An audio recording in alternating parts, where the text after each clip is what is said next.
a musical revolution brought about by an unassuming 11th century monk by the name of Guido. This is the Museo della Musica in Talla, Italy, which houses displays on the history of music as far back as the musical notation system developed by Guido around 1,000 years ago. Until the 9th century, music was transmitted almost exclusively through an oral tradition. Manuscripts like this one contain shorthand reminders placed over the words to show the general contour of the melody, but unless the singer already knew the chant, they weren't much help. The simple brilliance of Guido's system was to add lines and a clef which identified a note on that line as F.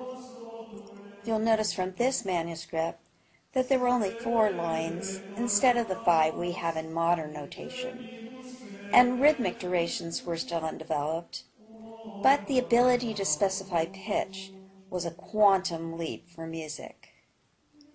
Another important contribution made by Guido was to name the first 6 tones of the major mode so that he could easily make reference to each pitch while teaching the chant repertory to his students. He took the names from the first syllable of each line in this hymn, because each line outlines the next step in the scale: ut, re, mi, fa, sol, la. The Guidonian hand bears Guido's name, and it is a great application of his ideas, but he probably didn't actually create it. At least, it's not mentioned in his books.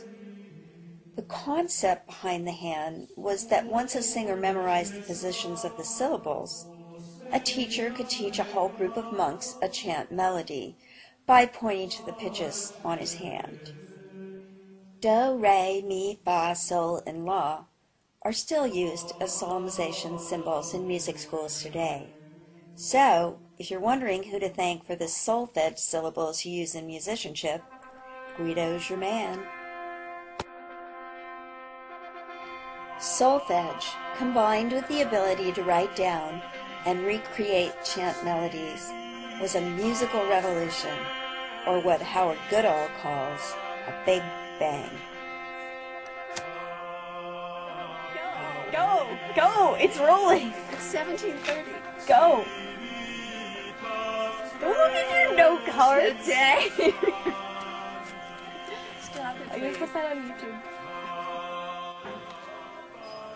We are here today in Arezzo, Italy, to celebrate a musical revolution made by a man named Guido.